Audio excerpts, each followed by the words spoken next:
Hello friends, good morning. आज के আমি একটা পাঁচমিশালি তরকারি বানাবো। তবে পাঁচমিশালির মানে পাঁচটা তরকারি নাই, আরও বেশি আছে, তা পাঁচমিশালি বলছি আমি। কি কি আছে দেখুন। এখানে আছে ঝিঙে, বেগুন, পটল এরকম গোল গোল করে কেটে নিয়েছি, ঝিঙেটা একটু বড় বড় কেটেছি, একটা ডাঁটা ছিল ওটাও দিয়ে দিয়েছি, একটু গাজর ছিল ওটাও দিয়ে দিয়েছি, অল্প কুমড়ো, আর এদিকে আছে আলু। এই তরকারিটা আমি চিংড়ি মাছ দিয়ে বানাবো। চিংড়ি মাছটা ধুয়ে বেছে নুন হলুদ মাখিয়ে রেখেছি। তাহলে কিভাবে করব দেখুন। এটা চাপিয়ে নিয়েছি, আমি এখন তেল দেব।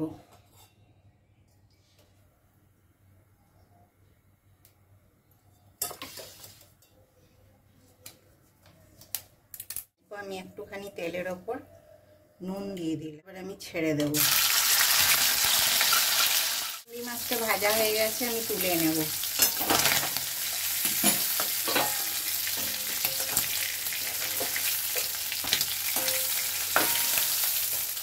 এই তেলে আর একটু তেল দিয়ে দেব।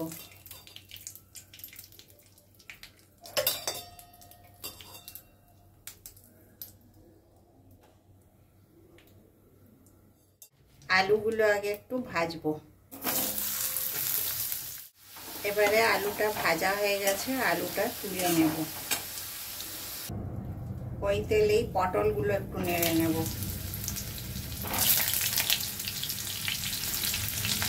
তেলের ওপর একটা শুকনো লঙ্কা দেব, দুটো তেজপাতা দেব, 5 ফোড়ন। এবারে আমি সব তরকারিটা ঢেলে দেব।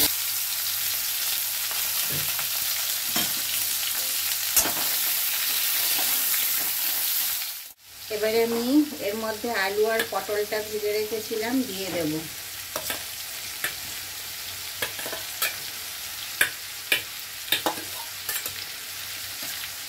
পরিমাণ মতন নুন দিয়ে দিলাম, হলুদ দিয়ে দিলাম, এতে অল্প আদা বাটা দিয়ে দেব, 1/2 চামচ মতন, কাঁচা লঙ্কা বাটা দিয়ে দিলাম। আমি মশলা দিচ্ছি জিরে আর ধনে পাউডার।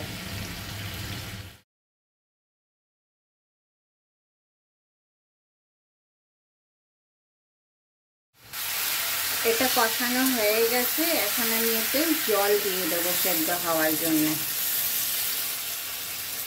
লঙ্কা দিয়েছি, সেই জন্য আমি একটাই কাঁচা লঙ্কা দিলাম গোটা। ঢাকা দিয়ে দিলাম। এবারে ঢাকাটা একটু আমি খুলে দেখব।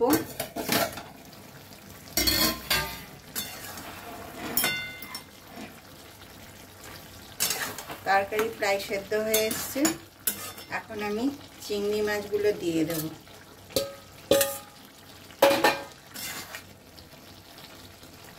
তারপরে আবার ঢাকাটা দিয়ে দেব। ঢাকনাটা খুলে দেখব।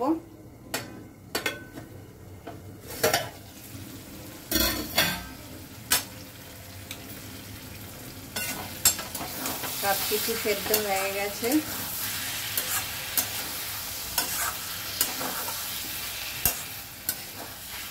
একটা ভাজা মশলা দেব। এটা 5 ফোড়ন একটু ভেজে রেখেছি, ভেজে রেখে একটুখানি গুঁড়ো করে নিয়েছি। এটা দিলে সেন্টটা খুব সুন্দর আসে।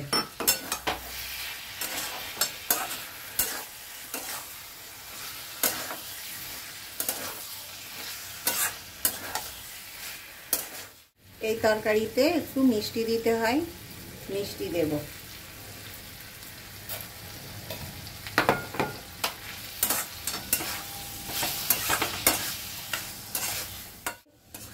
চিংড়ি মাছ দিয়ে পাঁচমিশালি তরকারি বানিয়ে দেখবেন, আমাকে কমেন্টে জানাবেন। আর আমার চ্যানেলটাকে লাইক শেয়ার সাবস্ক্রাইব করবেন, আমার পাশে থাকবেন। আমার রান্না শেষ হয়ে গেছে। নমস্কার।